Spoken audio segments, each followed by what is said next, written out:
All right, how we doing today, everyone? Let's talk about life lessons and one of the biggest ways or how to the biggest tools or why I guess I don't really know how to put it necessarily, but the best way to learn life lessons.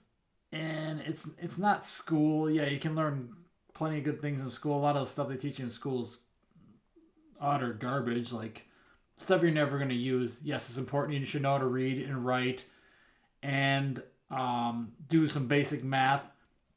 Those are some definite important things that are going to help you in school. But honestly, a lot of the rest of the stuff is a waste.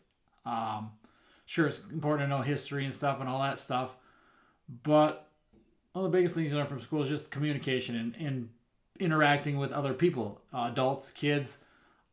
But I think the biggest lessons in life, you learn them through sports and through training.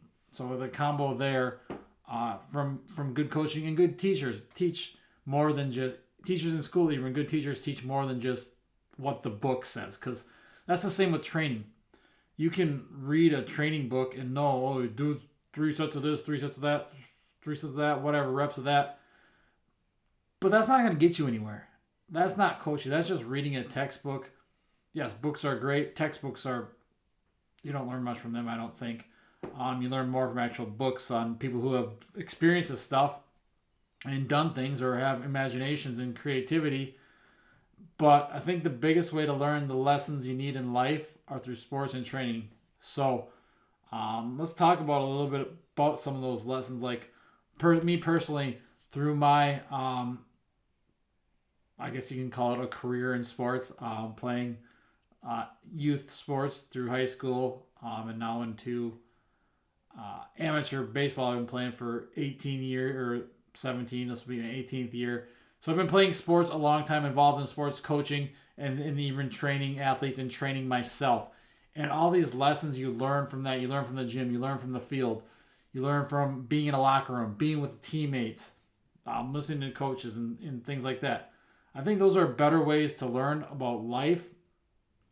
Um, the only other way you can really learn it is experiencing life. Um, and that just comes with getting older and being in different situations and things like that. But when it comes to like sports and training and the lessons you learn there, just think about everything. You learn communication, especially if you're a team sport. You learn to communicate with your teammates on the field, off the field, with your coaches, how to listen, how to talk, how to speak. And the most important thing is listening. Too many people talk too much. You know me, I'm a quiet, reserved person. I talk on these, but I probably don't talk a lot unless I get interested in training or sports or something like that. I can talk video games, wrestling. I can talk all day for that. But I'm not going to talk just to talk. That's a waste. That's what most people do. They just like to hear themselves speak. I don't like to hear myself speak. I like to listen and kind of laugh at all these idiots who talk too much and think they know everything. Whatever it is, whether it's sports or just talking about themselves. But too many people talk too much and don't have the skill of listening, and that is a huge skill that more people need in life. Other lessons, just the ability to, I think that one of the biggest ones is just the ability to overcome and take on adversity, to take on failure. You're going to fail in life. That's just a thing. You're going to fail every day. You should probably fail at something every day. And it's not necessarily a bad thing. Failing can be good, but it all depends on how you deal with it, how you handle that. Do you just crumple up and go into a hole? Maybe it's you fail, you strike out in baseball. You strike out, everyone strikes out. Or you get out, or whatever it is.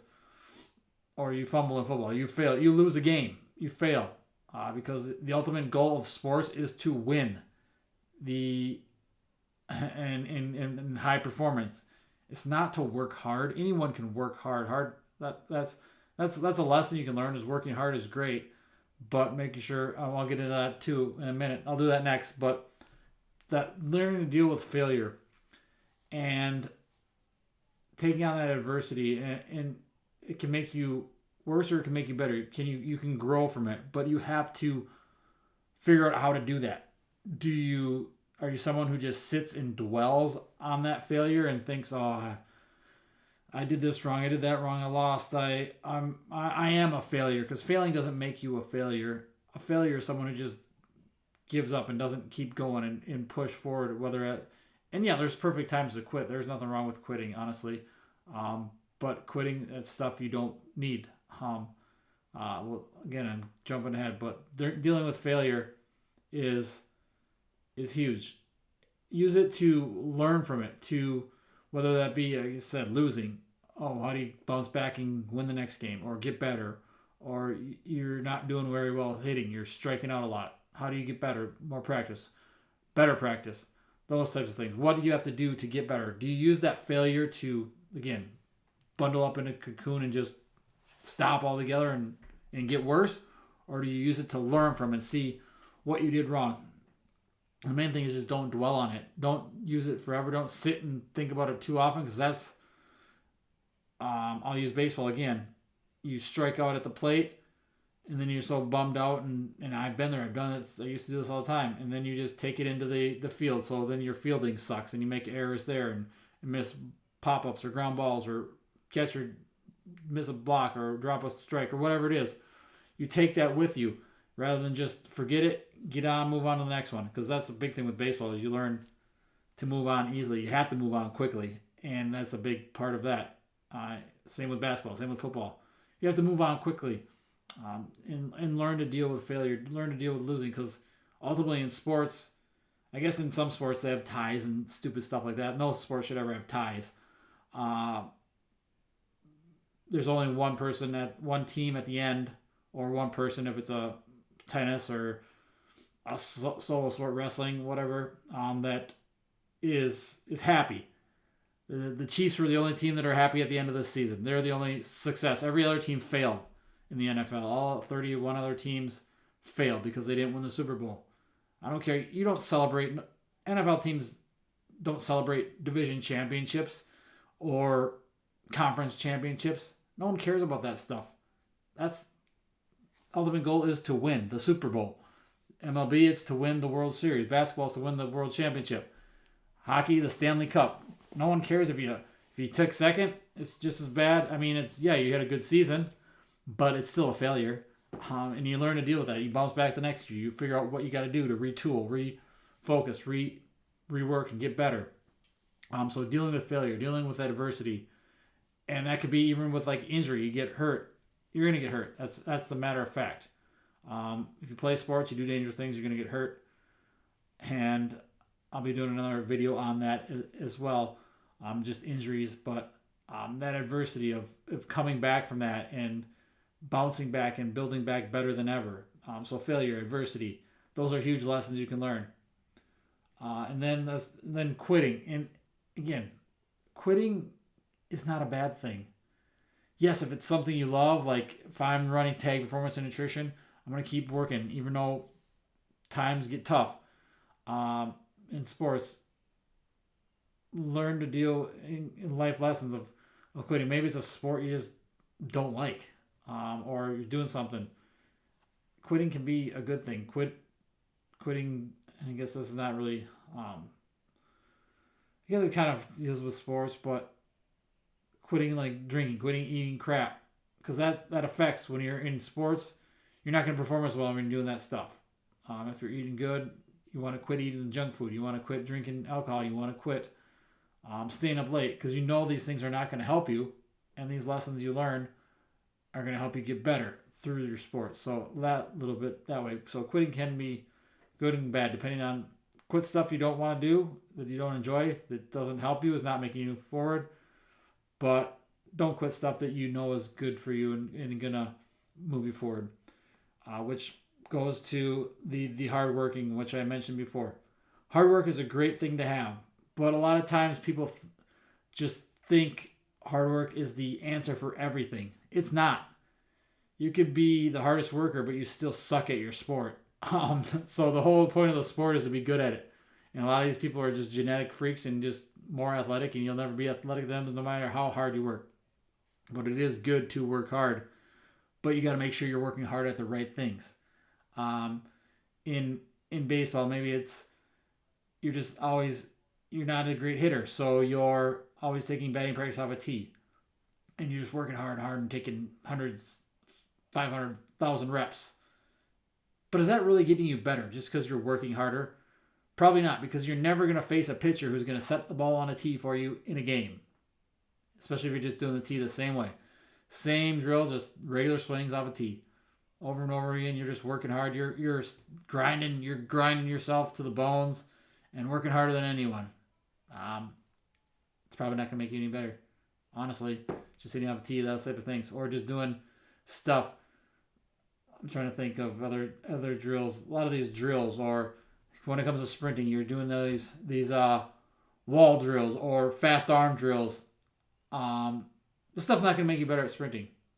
It's just like the hitting stuff. Just working harder at that is probably not going to make you better at hitting. You got to get into things that are actually helping. Find the drills, the tools, the training that is going to help you.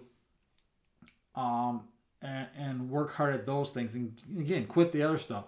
The stuff that's not driving forward. So if hard work is great, and that's a great life lesson, you should always want to be a hard worker, but also be a smart hard worker and know the things that are going to help you. Well, then take that and apply it to your work in your life. So busy is not good. Busy is just busy work. A lot of times people work hard just to say, oh, I'm busy, I'm a hard worker. A lot of these, think of it as like these coaches who are grinding, they're working, they stay and sleep on their couches and stuff like that. That's not any better than working 5 hours of getting good focused work. Whereas these coaches are working 10, 13 hours, but they're not doing anything. They're not getting anything done. They're wasting time. A lot of hard work is a lot of wasting time, honestly. But again, you should work hard, but have that hard work focused on stuff that is actually getting you better. And that's something I've learned from sports, from training, is kind of cut out the fluff. You don't have to work hard at the fluff. Get that crap out of there, because it's not necessarily moving you forward. And this could go for training, could go for work, could go for school, whatever it is. It's a life lesson. Hard work is great, but make sure that hard work is actually working hard on the things that are moving you forward or progressing you towards your goals and what you want to achieve. Don't just hard work just to hard work. You got the coaches who always want their team to be the hardest worker, but their team sucks. No one cares. Your team's going to lose all the time. Who cares if you're working hard? Your team should want to be high performing and win. That's the goal of sports. A lot of times that's the goal in life. Two is to win, make more money, to get that promotion, to be a better parent, to be a better sibling, to be a better whatever. And working hard is a good thing, but again, make sure that hard work is focused on actually things that are going to help move you forward into whatever it is you're trying to achieve. So hard work is another big thing. Other lessons that learning in sports, accountability, and a lot of times it's showing up and being there, and that can be a big part, especially if you're taking that into your training and showing up, but actually doing the work, not just showing up to show up. That some people say that's half the battle. Well, maybe it is, but you actually have to show up and do something. So being accountable, holding yourself accountable, getting into routine, I think that can be a big thing. A good life lesson is to learn how to be in a routine. And adaptability is another one. Again, in sports, especially like sports that are outdoors, like baseball or I don't know, like tennis or something like that can get affected by the weather. Football, it gets affected by the weather, but I mean, unless it's like a lightning storm, it's not going to get canceled. But a lot of times, baseball will get rainouts or in Wisconsin, snowouts, things like that. and you have to adjust. So maybe your schedule is you're supposed to play a game on Tuesday, and then no, it got moved to Wednesday or Thursday or whatever. You have to be able to adapt, or your team doesn't have your facilities. You don't have space in the gym for whatever. You have to adapt, and just learning to be adaptable and flexible, and be able to go with the flow and that's been big for my coaching lessons. Is yeah, you can have the perfect routine or perfect schedule, perfect plan, but that's not always going to work. Some things happen. Life happens. Life gets in the way. And you have to be able to adjust and adapt. So adaptability is a huge lesson that I've learned, and I think a lot of people can learn through training, through sports, just because everything's never going to be perfect. Life is never going to be perfect. And then the whole lesson that sports aren't fair. Life isn't fair. Uh, you can only that's a whole nother one.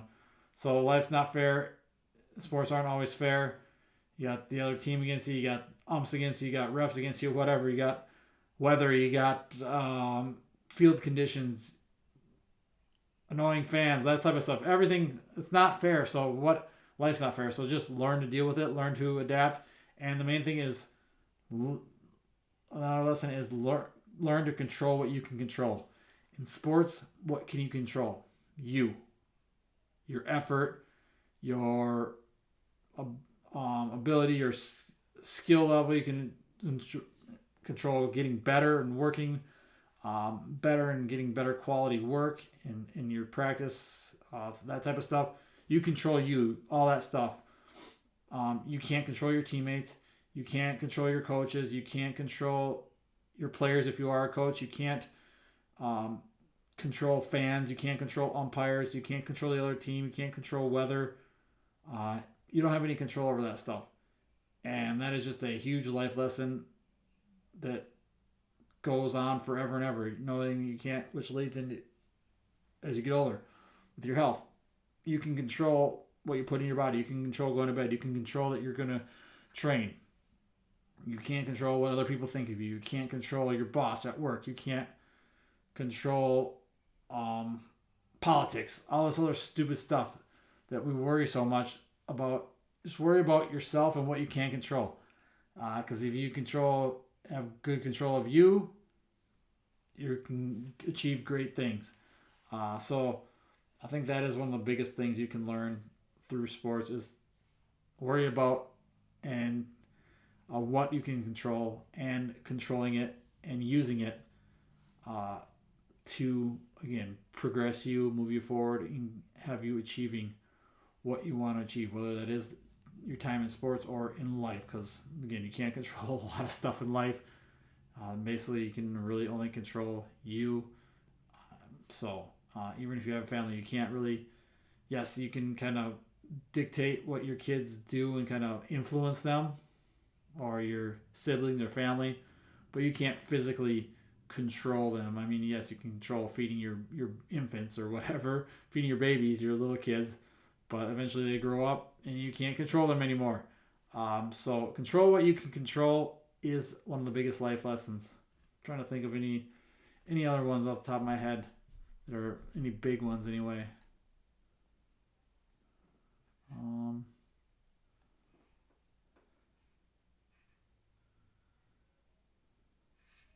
I think one big thing that I've learned is just to be kind of with the whole adaptability, is to be willing to learn new things and do different things, try different things. Maybe it's a different position, or everyone calls me a catcher or whatever in baseball, or a pitcher. That's what I did a lot, but I can play anywhere. Like, I'm not afraid to do something else, to sacrifice, so to speak. So to whether it's lay down a bunt or steal a base or play a different position, it's being willing to do what's best for whether it's a team or yourself, and not be so hard-headed and stuck in your ways that you aren't willing to try something new and give something else a shot, because, or even if it could be a new training drill or a new exercise, to give something else a shot to see if it actually works a little bit better and helps you out. Because being a team player, that's a lesson too. Um, Whether you're on the sports team or down in life, you're working with a group of people at work or in school. Um, Being able to adapt and work with different people and communicate. I think I mentioned that earlier. But being able to sacrifice and do different things and try out different things, different ways, and to be able to think for yourself. Yeah, a lot of times coaches tell you what to do, but a good coach doesn't tell you what to do. They show you and give you opportunities to expand and learn and learn how your body works and moves and what positions you need to get in, and lets you problem solve. And that's a big one too, is sports allow you to solve problems. Training allows you to solve problems, movement problems, flexibility issues, challenges in the sport. Maybe it's something with your swing or your shot or throw, whatever it is. Solving problems, you're gonna have a ton of problems in life, whether that's finances, whether that's kids, whether that's marriage, uh, injury, illness, storm, disaster, whatever it is. There's gonna be problems throughout life, and learning how to solve problems, whether it be a basic movement problem from sports or getting that runner from first to third, whatever it is. Learn how to solve those problems. You can take that lesson and take that into your life. So I think that's a good list that I have just right off the top of my head here. Again, I didn't make any notes. I just kind of turned on the camera, shot from the hip there of what I thought about different life lessons that have helped me. And I think that's a good start. Maybe I'll do a part 2 if I come up with more. But if you guys have any questions or anything like that, let me know. Or maybe comment below what some life lessons you've learned through sports, through training. But other than that, thanks for watching, and we will talk to you again soon.